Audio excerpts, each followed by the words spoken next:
میری والد صاحب مجھے یہ نہیں کہتی کہ بات یہ کام کرو، لڑکی یہ کام کرو، کیوں؟ اب آپ نے سنا ہوگا کہ ایک پٹھان گھر میں تھی تو زلزلہ آ گیا، زلزلہ اس کے 9 بچے تھے۔ اس میں پھر 2 باتیں آتی ہے۔ اس کے ایک اور روایت مشہور ہے کہ ایک پٹھان نے شادی کی تو پہلی سال 3 بچے پیدا ہو گئی، شروع کر خان، ابتدا کر خان، بہادر خان۔ دوسری سال 3 پیدا ہو گئی، نام رکھی سمندر خان، دریا خان اور بحر خان۔ پھر 3 بچے پیدا ہو گئی، زمین خان، آسمان خان، جبال خان۔ پھر 3 بچے چوتھی سال پیدا ہو گئی تو بیوی نے کہا کہ آج میں ان کا نام رکھوں گا۔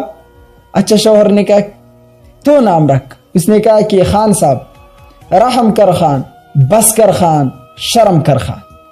تو پٹھانوں کے بچے تو زیادہ ہوتے ہیں نا، تو ایک پٹھان کے 9 بچے تھے، زلزلہ آ گیا، اور ایک گود میں اٹھا کر باہر جاتی، پھر آ کر دوسرا، پھر آ کر تیسرا، پھر چوتھا، 5واں، 6واں۔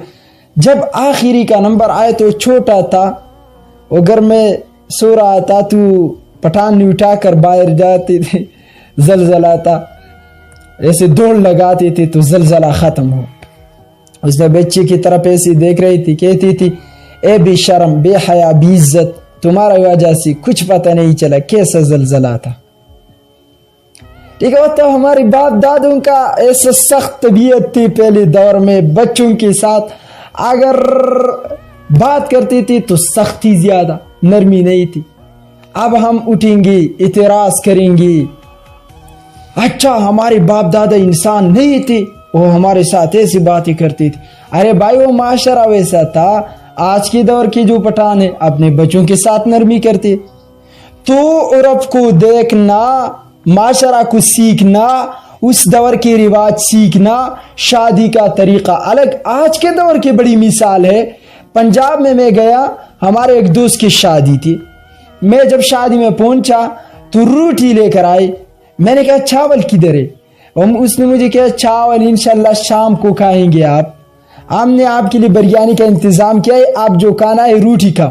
میں نے کہا بھائی ایسی شادی ہے، ہم شادی پر چاول نہیں کھاتے۔ انہوں نے کہا تمہارا رواج الگ، ہمارا رواج الگ، تم لوگ چاول کھاتے ہو شادی کے موقع پر، ہم شادی کے موقع پر روٹی کھاتی ہے۔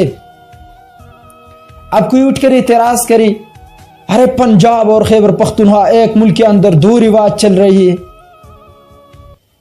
وہ بھائی اس دور کی بات ہے، جب میرے بیان آئے کہ میں پنجاب جا رہا ہوں، کراچی، سندھ، بلوچستان، انشاءاللہ 3 علاقوں میں جاؤں گا، مجھے رات کے وقت کال آئے، السلام علیکم۔ وعلیکم السلام، کیسے ہو مفتی صاحب؟ میں ٹھیک ہوں، تو کیسا ہے؟ اب انہوں نے مجھے کہا آپ آ رہی ہے نا کراچی؟ میں نے کہا جی ہاں۔ مجھے کہا کہ آپ کے لیے ہم نے روٹی کا انتظام کیا ہے، آپ کو ہم جگہ بتائیں گے، اس جگہ پہ آنا، ہماری ایک شخص آپ کے ساتھ ملیں گی، ان کے ساتھ ہمارے پاس آ جاؤ، ہم آپ کے لیے روٹی کا انتظام ہم نے کیا ہے۔ میں نے ایسے کیا کہ میں نے کہا او کچے کے ڈاکو، کسی کو دھوکہ دے رہی ہو؟ اب ان کے منہ سے ایک دم نکل گیا، تو نے مجھے کیسے پہچانا؟ میں نے کہا تجھے شرم نہیں آتی ایک مولوی صاحب کو فون کرتے؟ میرے پاس ہے کیا؟ انہوں نے کہا ہم اب بات نہیں کر رہا، کیونکہ منہ سے نکل گیا کہ تجھے کیسے پتہ چل گیا کہ چکی ڈاکو ہے، اور میرے منہ سے ایسے نکل گیا کیونکہ میں نے تو انٹرویو دیکھے تھے کہ یہ لوگوں کو دھوکے کے ساتھ بلاتے ہیں، غریب ہوں، مالدار ہوں، مولوی ہوں، عام۔ ارے کچے کے ڈاکو، کچھ شرم بھی کرو، تمہارا جنازہ کون پڑھائے گا اگر تم مجھے اغوا کریں گے؟ تو ایسے خبیث لوگ ہوتے ہیں۔ اس وقت کی یہ بات ہے، تو رواج الگ ہوتا ہے۔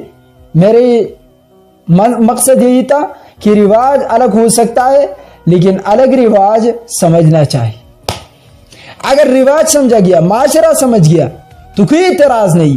اب شیعوں کے ایک مولوی کو میں نے سنا، وہ کہتے ہیں کہ ہمارے اہل سنت والجماعہ کے علماء جو ہوتی ہے، وہ کہتے ہیں فلسفہ الگ ہے، اسلام الگ ہے، فلسفہ اور اسلام کے درمیان تضاد لے کر آتے۔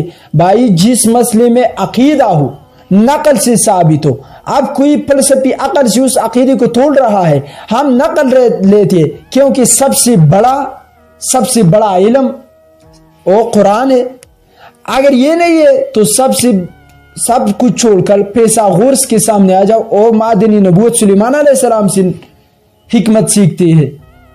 انہوں نے سیکھا ہے سلیمان علیہ السلام سے حکمت. تو یہ دور زمانہ ہے. ہم نے فلسفہ لوگوں نے علم کلام کو نہیں پڑھا تو آ کر قرآن پر اعتراض کیا کہ فلسفے کی مخالف ہے, فیلسوف یا فزکس کی مخالف ہے. نہیں, آپ نے پڑھا نہیں. اب کچھ دن پہلے مفتی عبدالواحد قریشی صاحب پر ایک اعتراض ہو گیا. اس کا یہ میری سامنے بھی اعتراض کسی نے کیا کہ آپ بتائیں یہ مدارس میں کیوں عصری علوم کی کتابیں نہیں پڑھائی جاتی, فزکس, کیمسٹری, سائنس وغیرہ. میں نے کہا بھائی آپ یہ اسکول یونیورسٹی میں یہ حفظ, علم, صرف, نحو, منطق, فلسفہ جدید, بلاغت, اصول فقہ, اصول حدیث کیوں نہیں پڑھاتے؟ اب وہ کہتے اگر میں کہتا کہ یہ وجہ اور اعتراض پہ اعتراض کرتا. میں نے الزامی جواب دیا آپ کی اسکول میں, آپ اسکول کے اندر کبھی حفظ کو داخل نہیں کرتے. 10ویں کلاس میں داخل اس شرط پہ ملیں گا تاکہ حافظ قرآن ہو, لیکن مدرسے میں کیوں فزکس نہیں ہے؟ یہ اعتراض صرف مدارس پر کیا ہوئے. سعودی عرب, ترکیہ, ایسے بہت سے ممالک ہیں اس میں یہ دونوں علوم ایک اسکول کے اندر پڑھائی جاتی ہے. اگر یہاں بھی ایسا کر دیا جائے تو ہم اس پہ راضی ہیں, ہم بیٹھنے کے لیے بھی تیار ہیں, ہم اعتراض نہیں کریں گے. لیکن اگر آپ کہتے ہیں کہ علوم دینیہ ختم ہو جائے اور یہ تمہارا خواب ہے, یہ کبھی بھی پورا نہیں ہوگا. ٹھیک ہے, اب سمجھ میں آ گئے. اب ایک اعتراض کی طرف پھر آتا ہوں. بعض لوگوں نے مجھے پہلے بھی کہا تھا کہ آپ کے بیانات اردو میں ہوں گی تو اس سے فائدہ زیادہ ہوگا. آپ کے بیانات بڑے ہوتے ہیں, 2 گھنٹے ہوتی ہے, 1 گھنٹہ 30 منٹ ہوتی ہے. یہ مجھے بھائیوں نے پنجاب سے, انڈیا سے یہ میسج میرے پاس آئے ہے. اگر اردو میں ہو تو 23 کروڑ عوام لوگ جو ہے وہ اردو بولتے ہیں, بولنے والا 23 کروڑ ہے. حقیقت یہ ہے, آپ کی بات یہ ٹھیک. تو ہم نے ارادہ بھی کیا, ہمارا غلطی بھی بہت زیادہ ہوتے ہیں.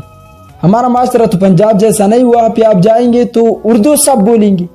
پنجابی جب پنجابی سے بات کرتے اردو بولتی ہے. ہمارے پٹھانی تو اردو بول, منہ کے اندر دانت نہیں ہوگی. اور آپ کو یاد ہونا ہے ایک پٹھان کا دوسرے پٹھان کے ساتھ لڑائی تھا تو پٹھان نے کہا او بھائی بات سیدھی کر ورنہ میں آپ کی 64 دانت توڑ دوں گا. اب وہ پنجابی ساتھ ہے اس پٹھان کے, اس نے کہا خان صاحب دانت تو 32 ہوتی ہے نا, زیادہ سے زیادہ 32 ہوتی ہے, آپ نے 64 کیسے کہا؟ تو پٹھان نے کہا خاموش رہو, مجھے پتا تھا تو بیچ میں بولے گا. اب میں نے پہلے سے آپ کے دانتوں کا حساب لگا کر 64 توڑنے کا بات کیا ہے. اب اس پٹھان کے 32 دانت, اس پنجابی کی 32 دانت تو جمع کرو 64 بنتی ہے. تو پٹھانوں کی ایسی دماغ ہوتی ہے, آپ ان کے سامنے اردو انگلش کے الفاظ بولی, وہی کہیں گے پنجابی کے بچے خاموش رہو, وہ انگریز کے بچے خاموش رہو. تو اس وجہ سے ہم اردو میں اکثر بات نہیں کرتی. ورنہ ہمارا بھی یہ خواہش ہے کہ ہماری بات دنیا کے کونے کونے تک پہنچ جائے. ٹھیک ہے نا, لیکن اس کا یہ مقصد نہیں کہ ہم اپنے